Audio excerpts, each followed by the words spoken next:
নয়তো এতটা সোজা। ঘুষের টাকা না দিতে পারা মেধাবী ছেলেটাও পরিবারের বোঝা। যুক্তি দিয়ে মুক্তি মেলে না যদি পরিস্থিতি হয় কঠিন। পদে পদে পরাজিত হওয়া মানুষটার কিভাবে ফিরবে সুদিন? ইচ্ছে থাকলেও হয় না পূরণ, বাস্তবতা দেখায় ভয়ঙ্কর রূপ। হিসাব মিলাতে হিমশিম কাচ্ছি, জীবন যেন এক ধ্বংসস্তূপ। জয় পরাজয়ের হিসাব মিলানো। গুলি করে দেবো। যে সম্পদের জন্য ভাইয়ের রক্তের পিয়াসী হয়েছ, সেই সম্পদ তো কারো হয় না। কেননা কোনো সম্পদ 100 বছরের বেশি কোনো মালিককে সহ্য করে না। চাইতে ইতিহাস ঘেটে দেখো, এটাই সম্পদের অভিশাপ। ছোট ভাইকে কেউ থাপ্পড় মারলে আর বড় ভাই সেটা জানতে পারলে তার রক্ত গরম হয়ে যায়। সে দুনিয়াকে দেখানোর জন্য করে না, বরং তার ভাইয়ের কষ্ট দেখে তার কষ্ট হয়। তখন মা বাবা বারণ করলেও সে শোনে না, বলে আমার ভাইকে মারলো কিভাবে? কার এত বড় বুকের পাটা? ভাইয়ের জন্য ভাইয়ের ভালোবাসা এমনই হয়। কিন্তু তারপর ভাইয়েরা বড় হয়, মাঝে টাকা পয়সা আসে, বাবার সম্পত্তির ভাগ ভাটোয়ারা আসে, তাদের পরিবার আর স্বার্থ আসে। তখন সেই ভাই অন্য ভাইয়ের বুকে বন্দুক ধরে দাঁড়ায়, বলে এই জমি আমার, না হলে তোকে গুলি করে দেবো। যে সম্পদের জন্য ভাইয়ের রক্তের পিয়াসী হয়েছ, সেই সম্পদ তো কারো হয় না।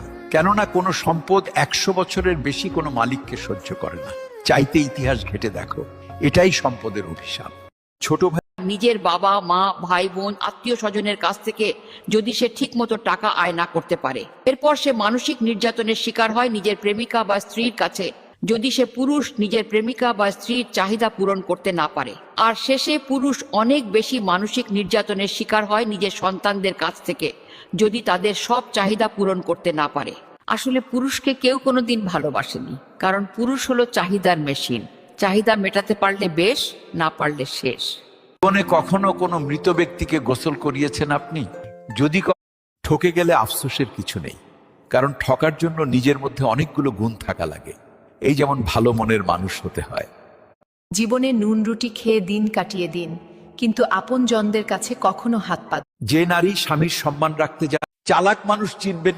আর আছে মা পুড়ে যায়, রোদে বাবা পুড়ে যায়, চুলার আছে মা পুড়ে যায়, তবেই গিয়ে সন্তান মানুষ হয়।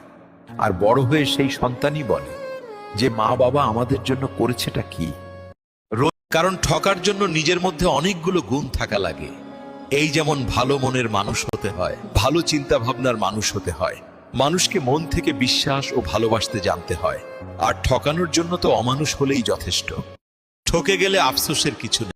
আপনি সেই আলো যে নিজের অস্তিত্ব দিয়ে অন্যের অন্ধকার দূর করেছে। গর্ব করুন নিজের ত্যাগের ওপর।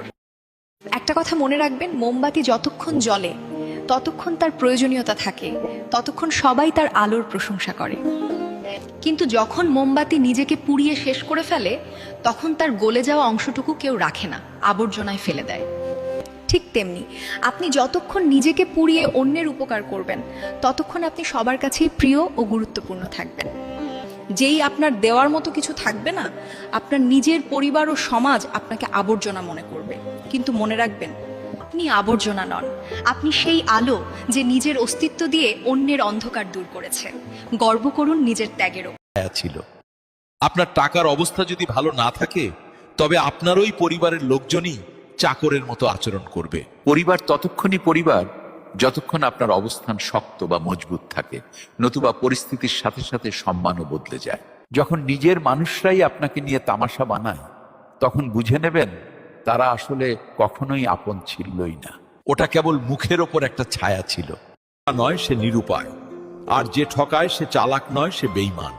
যে বিশ্বাসের মান রাখে না, সে মানুষ নয়। কাউকে ঠকিয়ে নিজেকে বুদ্ধিমান ভেবো না, সময়ের ব্যবধানে তুমিও একদিন ঠকে যাবে।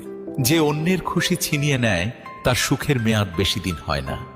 তাই সময়টা তাকেই দিও যে সময়ের মূল্য বোঝে। আর সম্পর্ক তার সাথেই রেখো যে তোমার গুরুত্ব বোঝে। ভালো লাগলে শেয়ার করে দিন। তাদের কষ্ট কেউ দেখতে পায় না, আর তারা তাদের কষ্ট দেখায়ও না। তাদের জীবনের প্রতিটি ক্ষেত্র অনেক জটিল। জীবনের প্রতিটি ক্ষেত্রে বাস্তবতার সাথে লড়াই করে চলতে হয়। সারা জীবন পুরুষরা পরিবারের দায়িত্ব কাঁধে নিয়ে চলে। হাজার দুঃখ কষ্ট হলেও মুখে হাসি নিয়ে বলতে হয়, ভালো আছি। পুরুষদের জীবনে সব সে তার ছোট ভাইকে কতটা ভালোবাসে। কিন্তু ছোট ভাই কখনো বিপদে পড়লে প্রথমে যেই মানুষটা এসে পাশে দাঁড়ায়, তিনিই হলেন বড় ভাই। বড় ভাই কখনো বলে ভাঙতে গীতা বলে না, খাবারের কোনো ধর্ম হয় না, আর পানির কোনো জাত হয় না। যেখানে মানবতা বেঁচে থাকে সেখানে ঝগড়ার কথা হয় না। কারো মনে হয় হিন্দু বিপদে, আর কারো মনে হয় মুসলমান বিপদে। ধর্মের চশমা খুলে দেখো বন্ধুরা, আসলে আমাদের শুধু বিবেক আর মনুষ্যত্ব বিপদে। হিন্দুকে ঘৃণা করতে কুরআন বলে না, মসজিদ ভাঙতে গীতা বলে না, খাবারের কোনো ধর্ম হয় না, আর পানির কোনো জাত হয় না। যেখানে মানবতা বেঁচে থাকে সেখানে ঝগড়ার কথা হয় না। কারো মনে হয় হিন্দু বিপদে, আর কারো মনে হয় মুসলমান বিপদে। ধর্মের চশমা খুলে দেখো বন্ধুরা, আসলে আমাদের শুধু বিবেক আর মনুষ্যত্ব বিপদে। হিন্দুকে ঘৃণা করতে রাস্তা যতই পরিষ্কার হোক, ধুলো তো জমেই যাবে। আর মানুষ যতই ভালো হোক না কেন, ভুল তো হয়েই যাবে। আমি আমার জীবনে প্রত্যেককেই গুরুত্ব দিই, কারণ যে ভালো সে সঙ্গ দেবে, আর যে খারাপ সে শিক্ষা দেবে। আর জীবনযাপনের জন্য শিক্ষা আর সঙ্গ দুটোই জরুরি। স্বপ্ন তাই যা ঘুমাতে দেয় না, আর আপনজন তারাই যারা কাঁদতে দেয় না। মানুষকে ভালোবাসুন, তার অভ্যাসকে নয়। রাগ করুন তার কথায়, কিন্তু তার উপর নয়, কারণ সম্পর্কের চেয়ে বড় কিছু হয় না। রাস্তা যত দুঃখ তখন হয় না যখন সে গাধার মতো পরিশ্রম করে নিজের সংসার চালানোর চেষ্টা করে। তার কষ্ট তো তখন হয় যখন সে জানতে পারে যে যাদের জন্য সে পরিশ্রম করছে সেই মানুষগুলোই তাকে 2 পয়সার সমান মনে করে। গায়ের ঘাম বেচে যাদের সুখের পৃথিবী সাজালাম, দিন শেষে জানলাম তাদের গল্পে আমি কেবল এক সস্তা গোলাম। যাদের মুখে হাসি ফোটাতে নিজের জীবনটা দিলাম বেচে, আজ দেখি তাদেরই কাছে আমার দাম ওই রাস্তার ধুলোর নিচে। একজন পুরুষের দুঃখ তখন হয় না যখন সে তার কপালে আছে সেটা হেঁটে হলেও আসবে, আর যা কপালে নেই তা এসেও চলে যাবে। জীবনকে এতটা সিরিয়াসলি নেওয়ার প্রয়োজন নেই। এখান থেকে কেউ জীবিত বেঁচে ফিরবে না। একটা সত্য এটাও যে জীবন যদি এতটাই সুন্দর হতো তবে আমরা এই দুনিয়াতে কাঁদতে কাঁদতে আসতাম না। আবার একটা মিষ্টি সত্য এটাও যে জীবন যদি এতটাই খারাপ হতো তবে আমরা যাওয়ার সময় মানুষকে কাঁদিয়ে যেতাম না।